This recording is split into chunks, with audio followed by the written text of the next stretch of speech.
Welcome to our channel. నేను మీ ప్రశాంత్. మంచు ఫ్యామిలీలో మళ్ళీ మంటలు చెలరేగాయని చెప్పొచ్చు. అదేవిధంగా మంచు ఇన్ని డేస్ చూసుకున్నట్లయితే కనుక మనకి మంచు మనోజ్ వర్సెస్ మంచు విష్ణు అనేది ఎక్కువ అయితే నడిచింది. ఇప్పుడు చూసుకున్నట్లయితే కనుక మంచు మనోజ్ వర్సెస్ మంచు మోహన్ బాబు. మరి వీళ్ళిద్దరి మధ్యలో అసలు ఏం జరిగింది, సో ఏం జరుగుతుంది, దీని గురించి అయితే మాట్లాడేందుకు ప్రస్తుతం మనతో పాటు సినీ క్రిటిక్ దాసరి విజ్ఞాన్ గారు అయితే మనతో పాటు ఉన్నారు.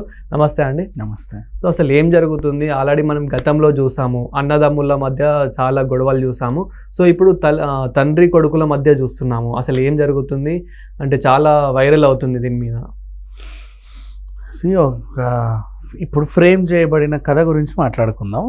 ఎంత రసవత్తరం అంటే అంత రసవత్తరంగా ఫ్రేమ్ చేశారు. కోడలు కొడుకు కలిసి ఇంటికి వచ్చారన్నమాట. తలుపుతండి, నాన్న నా ఆస్తి ఏంటో నాకు చెప్పు అని ఈయన. మీరు చెప్పాలి మామగారు, మీరు అలా కామ్గా ఉంటే కుదరదు అని కోడలు. నువ్వేంటి మాట్లాడేది అని ఆమెను ఈయన 2 బూతులు తిట్టినట్టు.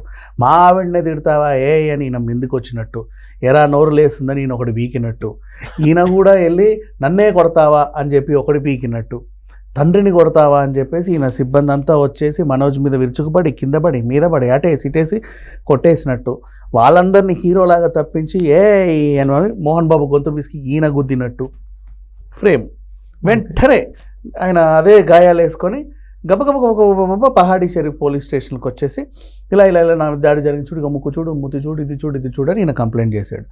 ఏమైందండి అంటే 100 డయల్ చేసి వాడే మా ఇంటికి వచ్చేసి నన్ను నా సిబ్బంది అందరినీ కిందేసి మీదేసి కొట్టేసి వెళ్ళాడని ఆయన. ఇప్పుడు జరుగుతున్న న్యూస్ ఇది. పోలీస్ స్టేషన్లో కంప్లైంట్ ఇచ్చారు.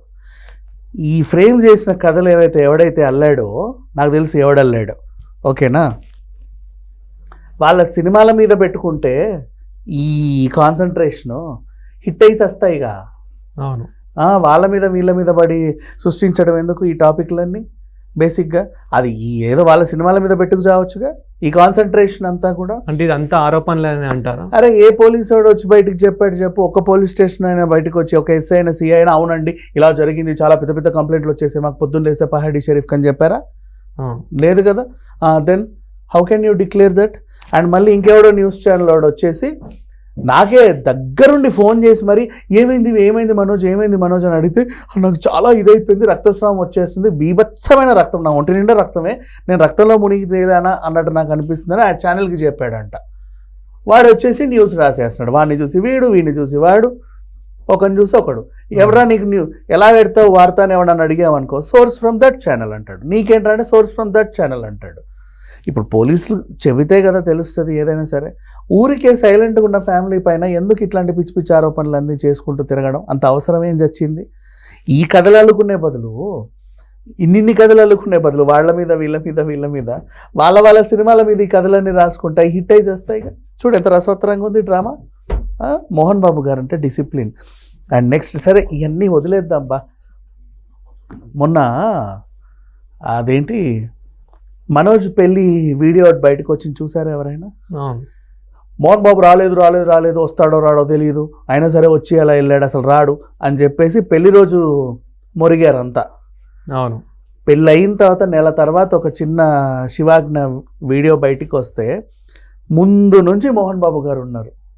హల్దీ ఫంక్షన్ నుంచి మెహందీ ఫంక్షన్ నుంచి మోహన్ బాబు గారు ఏంటి, వైఎస్ విజయమ్మ గారు కూడా ఉన్నారు. బోల్డ్ అంతమంది వచ్చారు. అంత దగ్గరుండి చక్కగా జరిపించిన పెళ్ళి అది. అందరూ బాగానే ఉన్నారు. అండ్ సరే ఇప్పుడు గొడవ జరిగింది అనుకుందాం కాసేపు, ఓకేనా. ఏ ఇంట్లో గొడవ ఉండవే? నీ ఇంట్లో లేవా, నా ఇంట్లో లేవా? ఇప్పుడు వీళ్ళ ఇంట్లో గొడవ అయితే ఏంటి అంతగానో? అంత విచిత్రం ఏముంది? నెక్స్ట్ ఆస్తుల గొడవ అని వీళ్ళు అంటున్నారు. ఆస్తుల గొడవ, స్కూల్ గొడవ. మళ్ళీ ఆస్తుల్లో కూడా ఏ ఆస్తికి సంబంధించిన గొడవలో కూడా రాశారు. స్కూలుకు సంబంధించిన గొడవ, సినిమాకు సంబంధించిన గొడవ, ఆ భూమికి సంబంధించిన గొడవ, ఇంటికి సంబంధించిన గొడవ, వీళ్ళ బొంద గొడవ. అసలు వార్తలు సృష్టించాలంటే అసలు మామూలుగా కాదు మన మీడియా వాళ్ళు. ఇదంతా కూడా అబద్ధం, ఏమీ జరగలేదు అక్కడ. బేసికల్లీ మార్నింగ్ లేచి వీళ్ళ మీద బురద జల్లి చేసిన ప్రయత్నం ఇది, అంతే. అండ్ మనోజ్ గారి విషయానికి వస్తే మోహన్ బాబు గారి ఇంటికి వెళ్ళి తలుపులు తన్ని గొడవ చేసి వచ్చేంత మనోజా చెప్పు? ఇప్పటివరకు ఏమైనా రూమర్ ఉందా పిల్లోడి మీద? నెక్స్ట్ మోహన్ బాబు గారి ఇంటికి నీలాంటోడు నాలాంటోడు వెళ్తేనే ఇలా వెళ్ళి అలా కాళ్ళకు దండం పెట్టో మూలకు కూర్చుంటాము మామూలుగా. ఎంత కొడుకైనా సరే, ఈవెన్ నేను చెప్తా విను, ఫర్ ఎగ్జాంపుల్ విష్ణు గారు ఉన్నారా, ఇప్పుడు మోహన్ బాబు గారు ఫర్ ఎగ్జాంపుల్ వాళ్ళ ఆఫీస్ ఉంది ఇక్కడ, అదేది కావూరి హిల్స్లో, పైన 5th ఫ్లోర్లో ఆయన ఉంటాడు, 4th ఫ్లోర్లో ఈయన విష్ణు గారు ఆయన కూర్చొని వర్క్ చేసుకుంటూ ఉంటాడు. నాన్నగారు లేచారండి ఇంటికి వెళ్తున్నారంటే వెంటనే అలర్ట్ అయ్యి వెళ్ళి ఆయన్ని సాగనంపి, రోజు చూసేనాన్నే కానీ మర్యాద చూడు, మర్యాద. నాన్నగారు లేచారంటే అందరు ఇలా. సేమ్ పెదిరాయుడు సినిమాలో ఎలా ఉంటుందో వీళ్ళ ఇంట్లో కూడా అలాగే ఉంటుందబ్బా. నేను కళ్ళరా చూసి మాట్లాడుతున్నా, ఇంకా చెప్పాలంటే పచ్చిగా. అండ్ మనోజ్ అయినా సరే, లక్ష్మి గారు అయినా సరే, వాళ్ళు ఎంత హాయిగా ఉంటారు. లేనిపోని గొడవలు, వాడు వచ్చేసి మీడియాకి ఏదో చెప్పేసి, వీళ్ళందరూ అసలు పెద్ద విషయం ఏదో విచిత్రం జరిగినట్టుగా వీళ్ళు చెప్పి, సరే గొడవ జరిగిందే అనుకుందాం అబ్బా, ఏ ఇంట్లో ఉండవు గొడవ. తండ్రి అన్నాక కొడుకున్నావు దెబ్బేడు, కొడుకు అన్నాక ఏ తండ్రిని ఎదిరించిన దాఖలాలు చరిత్రలో లేవు. ఇన్ కేసు ఉంటే నెక్స్ట్. ఇకపోతే ఈ సందర్భం వచ్చింది కాబట్టి మిగతా వాళ్ళకి చెప్పాలనుకుంటున్నా. అంటే ఇప్పుడు సెలబ్రిటీలను చూసి చాలామంది ఇన్ఫ్లుయెన్స్ అయ్యే వాళ్ళు ఉంటారు. తండ్రి ఆస్తి కొడుకు అంటే తండ్రి ఆస్తి తండ్రి ఇష్టం. నువ్వు కొడుక్కే ఇచ్చుకుంటావా, దారాదత్తమే చేస్తావా నీ ఇష్టం. వాళ్ళు ఎవరి పేరు మీద, ఇంట్లో పెంచుకునే కుక్క పేరు మీద రాసి చచ్చిపోయినా వాళ్ళ ఇష్టం, వాళ్ళ వీలునామా వాళ్ళ ఇష్టం. ఏ కోర్టు కానీ ఏ చట్టం కానీ దీంట్లో ఇన్వాల్వ్ అవ్వడానికి వీల్లేదు, అవ్వరు కూడా. వై? బికాస్ అది ఆయన కష్టపడి సంపాదించుకుంది. ఆయన ఎలా ఖర్చు పెట్టుకుంటాడో ఆయన ఇష్టం. ఇచ్చుకుంటాడా, ఖర్చు పెట్టుకుంటాడా, లేక మొత్తం ఆయన డబ్బులని తినేసి వస్తాడా, ఆయన ఇష్టం.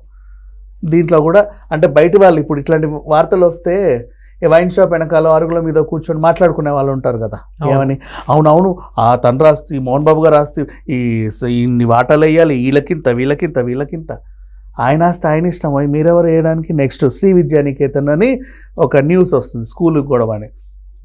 మోహన్ బాబు గారు స్కూలు అది ఎప్పుడో కట్టుకొని దాన్ని ఒక యూనివర్సిటీ చేశాడు. 25% పిల్లలకి ఫ్రీగా విద్యను అందిస్తున్నాడు. ఎప్పటి నుంచో, ఇప్పటిది కాదు ఆ చరిత్ర దాన్ని. అది చారిటీ, అది ఆస్తి కాదు. నువ్వు ఆస్తి అనుకోకూడదు. నువ్వు ఇన్ కేసు ఇలా ఎవడైతే రాస్తున్నాడో ఆ వాటా ఎవరికి ఇస్తే అది నష్టమే. అది ఆస్తి కాదు, ఇట్స్ ఎ చారిటీ. నీకు అర్థమవుతుందా? అంటే ఆ భవనాలు, ఆ ల్యాండ్ ఆస్తి కిందికి వస్తాయేమో కానీ ఇట్స్ ఎ చారిటీ. ఎంత జీవిత కాలమైనా, ఎన్ని తరాలైనా, ఎంత పోయినా సరే అక్కడ ఒక ఉచిత విద్య, ఇంకేదో కొన్ని కార్యక్రమాలు జరుగుతున్నాయి. అది ఆస్తి కాదు, it's a charity, charitable trust. అది ఇంకా చెప్పాలి అంటే చారిటబుల్ ట్రస్ట్ను కూడా ఆస్తిగా పరిగణించి ఎవడన్నా వాటాలు వేసుకునేది. ఇప్పుడు బసవతారకని వాటాలు వేసి అందరికి ఇచ్చాయి. ఎలా ఉంది పరిస్థితి అసలు? ఇది ఊహించడానికి కూడా చండాలంగా ఉంది. మరి ఊకదంపుడు వార్తలు మార్నింగ్ నుంచి ఎందుకు వస్తున్నాయో తెలియదు. ఎవరిని అడిగినా వాడేసాడు కాబట్టి నేనేస్తాను. నేను 10 మందికి ఫోన్ చేసి అడిగా, అయ్యా నీకేమన్నా చెప్పారా ఫోన్ చేసి అంటే, వాళ్ళు వేస్తున్నారని మేము వేసామంట. నీవేమో పోలీస్ స్టేషన్కి వెళ్ళి కనుక్కు చచ్చావా? అబ్బే లేదు. పోలీసులు ఏమైనా ప్రెస్ నోట్ ఏమైనా రిలీజ్ చేశారా ఇట్లా జరిగింది మా దగ్గర అని? కంప్లైంట్ ఇస్తే కంప్లైంట్గా పోలీసులకు హక్కు ఉంది, ఎవరు కంప్లైంట్ ఇచ్చినా చెప్తారు. అందులో కనిపించే విజువల్స్ కూడా అంటే ఇప్పుడు ఏదైతే మీడియాలో చూపిస్తున్నారో పాత ఎప్పటియో పిచ్చి విజువల్స్ అన్ని కూడా అవన్నీ చూస్తే నిజంగానే ఈ రోజే జరిగింది, ఇప్పుడే జరిగింది అన్నట్టుగా. అదేదో ఈయనేదో మొత్తం ఒళ్ళంతా రక్తస్రావం వేసేసి నాకు ఇలా కొట్టాడు, నేను మాట్లాడలేకపోతున్నాను, ఇదే నేను లాస్ట్ మీకు చెప్పేదని ఈయన చెప్పాడంట. వాళ్ళు అథెంటిక్గా మాకే చెప్పాడని చెప్పేసి కూడా మాట్లాడుతున్నారు. ఆ థంబ్నెయిల్స్ లో కూడా ఏదైతే మంచు మనోజ్ జిమ్ కి వెళ్ళినప్పుడు ఉండే ఏవైతే పిక్స్ ఉంటాయి అవిటిని తీసుకొచ్చి అంటే జిమ్ చేసి వచ్చి కొట్టేశాడు మోహన్ బాబుని. అలా పెట్టేస్తున్నారు. అంత దారుణంగా. Nothing like that. సి పరువు గల కుటుంబం, పద్ధతి గల కుటుంబం. పద్ధతి అంటే డిక్షనరీ మీనింగ్ లాంటి కుటుంబం అది. అర్థమైందా? వాళ్ళ అంతర్గత వ్యవహారాలు అవి. ఇన్ కేస్ ఒకవేళ గొడవలు ఉన్నా వాళ్ళ అంతర్గత వ్యవహారం. నీ ఇంటి గురించి నేను మాట్లాడడానికి లేదు, నా ఇంటి గొడవ గురించి నువ్వు మాట్లాడడానికి లేదు. మరి వాళ్ళ గొడవల గురించి మనం ఎవరమై మాట్లాడడానికి కదా? Thank you.